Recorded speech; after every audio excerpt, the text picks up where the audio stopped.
दोस्तों, आज हम पौराणिक कथाओं में तीन शक्तिशाली नागों की तुलना करने वाले हैं। शेषनाग, नाग वासुकी और कालिया नाग की जीवन गाथा को सुनेंगे और ये जानने का प्रयास करेंगे कि कौन सा नाग सबसे शक्तिशाली था। दोस्तों, सबसे पहले बात होगी शेषनाग की। ब्रह्मा जी के 6 मानस पुत्रों में से एक मरीच थे। मरीच के पुत्र तक्ष प्रजापति ने अपनी 17 पुत्रियों का विवाह ऋषि कश्यप से किया था। उन्हीं पुत्रियों में से एक का नाम था कंदरु और दूसरी का नाम विंता। महाभारत के आदि पर्व अध्याय 35 के अनुसार कश्यप ऋषि से जब वर प्राप्ति के उपरांत कंदरु ने हजारों नागों को जन्म दिया था। नागों में से सबसे पहले शेषनाग ही प्रकट हुए थे। जब उनके माता और भाइयों ने विंता के साथ छल करके एक शर्त जीत लिया, विंता और उसके पुत्रों को दास बना लिया, तो इससे रुष्ट होकर शेषनाग जी वहां से चले गए। महाभारत के अनुशासन पर्व अध्याय 135 के अनुसार अविनाशी श्री हरि ही शेषनाग कहे गए हैं।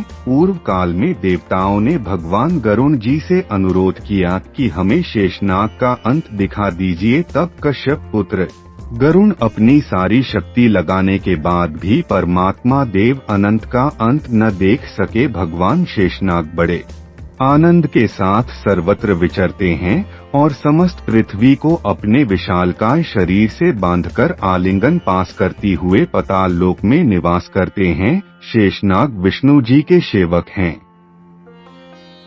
अब बात करते हैं वसुकी नाग की। दोस्तों, शेषनाग विष्णु के सेवक है तो वसुकी नाग शिव के सेवक है। वासुकी भगवान शिव के परम भक्त थे। भगवान शिव ने उनके भक्ति के कारण उन्हें अपने गढ़ों में शामिल कर लिया था। समुद्र मंथन के दौरान वसुकी नाग को ही रस्सी के रूप में मेरु पर्वत के चारों ओर लपेटकर समुद्र मंथन किया गया था, जिससे उनका संपूर्ण शरीर लहूलुहान हो गया था। दोस्तों, माना जाता है कि वासुकी के कारण ही नाग जाति ने सबसे पहले शिवलिंग की पूजा की थी। वासुकी ने ही कुंती पुत्र भीम को 10,000 हाथियों की शक्ति बल का वरदान दिया था। वासुकी के सिर पर ही मणि दिया गया था। दोस्तों, जब कंस के जेल से वसुदेव भगवान कृष्ण को गोकुल ले जा रहे थे, तब जोरदार बारिश हो रही थी और यमुना के उफान से श्री कृष्ण को वासुकी नाग ने ही बचाया था।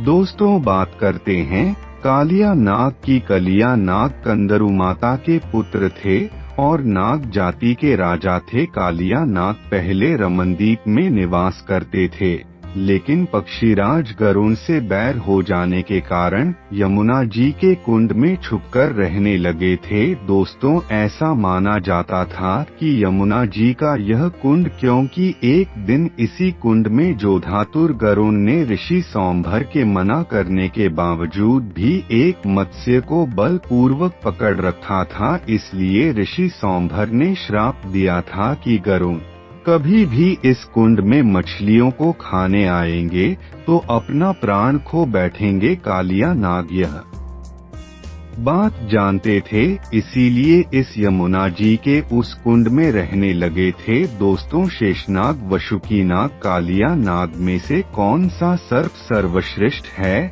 हमें कमेंट में जरूर बताएं। और हमारी वीडियो में दी गई जानकारी अच्छी लगी हो तो वीडियो को लाइक और ऐसे नए नए रोचक वीडियो देखने के लिए चैनल को सब्सक्राइब जरूर करें। धन्यवाद।